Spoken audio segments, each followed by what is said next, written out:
In Latin America, there is an average of one child abduction every hour, and the rate of killings is as high as 70%. This is especially true in Mexico City, the capital of Mexico, where the poor are desperate and the rich are afraid. Families with money hire bodyguards to keep them safe. Creasy is a retired Special Forces soldier with extensive experience in counterterrorism operations. His life after the retirement has left him in a state of confusion. His experiences on the battlefield have left him with severe psychological trauma that has been tormenting him, and he has to rely on alcohol to numb himself. His best friend Ray is doing business in Mexico, and in order to cheer Creasy up, he introduced him to a bodyguard job. Creasy's resume was very nice, and the price was not too high. Samuel was very satisfied. But with his excellent resume, such a price is obviously unreasonable, and Creasy does not hide it, telling him directly that he has a drinking habit, but promises that it will not affect his work. Strangely enough, Samuel didn't care about this and instead asked Creasy to hide this information from his wife Lisa. Creasy's job is mainly to protect their daughter, Peta. Although his body is not as responsive as it used to be due to his chronic alcoholism, he still does his job very well and starts studying the next day's route on his first night of work. Peta also liked this melancholy uncle, and changed her beloved bear to his name. Peta is a very talkative little girl, talking non-stop all the way to school. She is eager to go to school, but she has to stay at home because of the frequent kidnappings. In the past 6 days, there have been 24 kidnappings in the city, an average of 4 per day. Creasy's arrival solves her worries and she wants him to stay with her all the time, taking her to and from school. On her way home, she notices the scar on Creasy's hand and asks about it, but Creasy is reluctant to answer, and Peta has a series of questions that make it hard for him to concentrate. He couldn't help but complain, making Peta feel sad and run from the passenger seat to the back seat. On this day, Creasy accompanied Peta to her swimming lessons and noticed that she was very talented in swimming but always started a little bit slower than others. In the car, Peta told him that she had signed up for a swimming competition in 3 weeks, but had never made it to the top 3, and Creasy kept encouraging her, and she asked Creasy for advice on how to do it. At this time, Peta's parents happened to be away for a while due to business. Creasy took on the role of coach, helping her overcome her fear of the sound of the starting gun and helping her with her homework. Through a few days of contact, he slowly fell in love with this lively and lovely girl, and the wounds inside him slowly began to heal. With Creasy's training, Peta wins the swimming competition. Creasy is very happy and takes her with him to celebrate this victory. Peta takes out an amulet and presents it to him. She knows that the job of a bodyguard is very dangerous, and it contains her good wishes. However, the peaceful life was soon shattered. On this day, Creasy took Peta to her piano lesson. Before entering, Peta gives Creasy a small yellow flower, which Creasy happily pins on her chest. While waiting outside, Creasy senses something unusual. 2 police cars are blocking both ends of the road, and the car that followed them last time has reappeared. At this moment, Peta happened to come out. Creasy immediately warned Peta with a gun and told her to run, and then there was a gun battle with the kidnappers. Creasy desperately trying to buy time for Peta to escape. But the situation was complicated and there were many people on the other side. After taking out several robbers, Creasy was also shot and fell to the ground.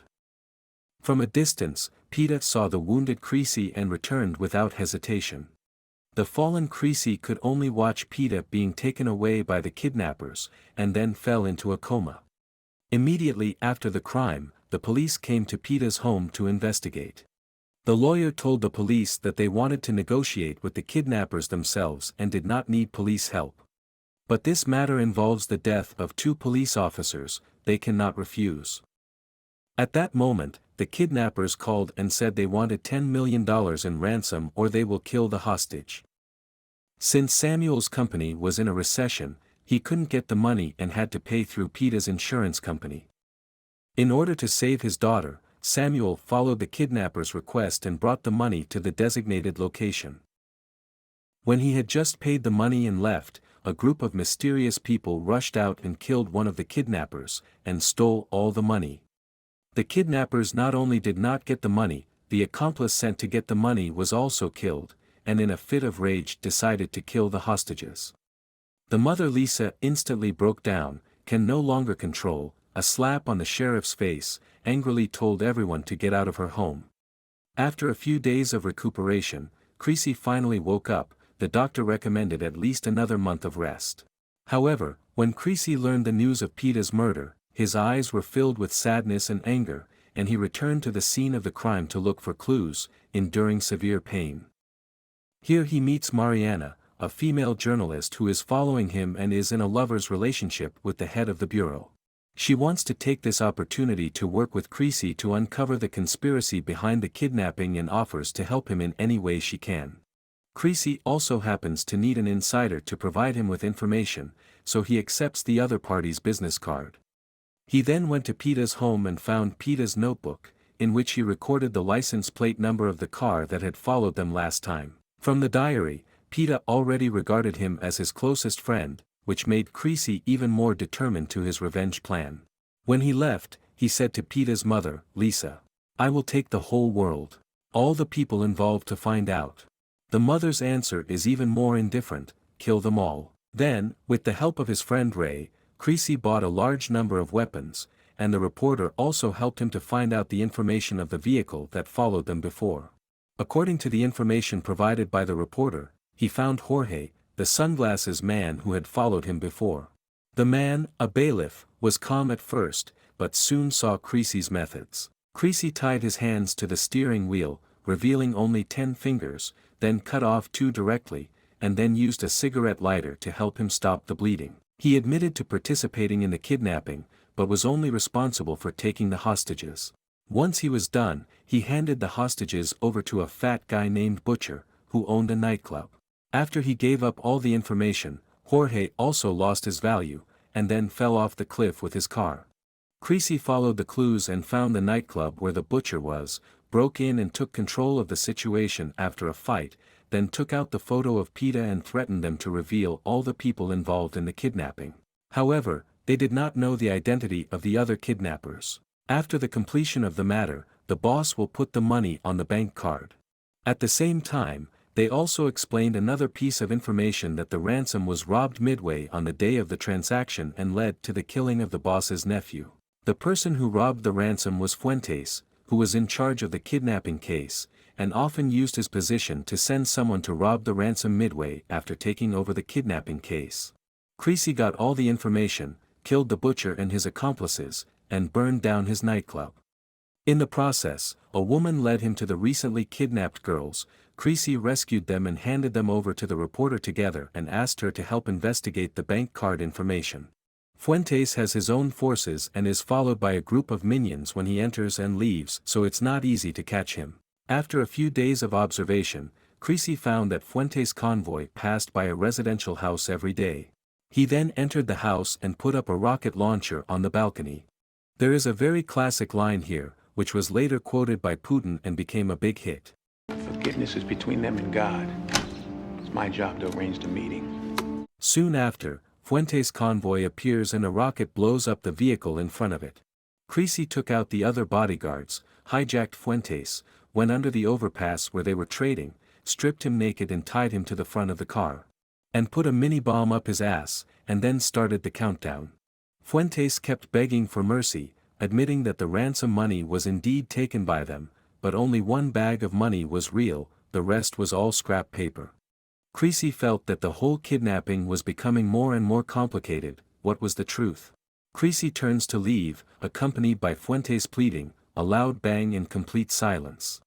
Creasy arrives at the lawyer's house to find him murdered. Puzzled, Creasy finds a statement of account between the lawyer and Sam. Seeing these, Creasy seems to understand something. After the reporter's investigation, Sam's offshore account had recently been credited with $5 million.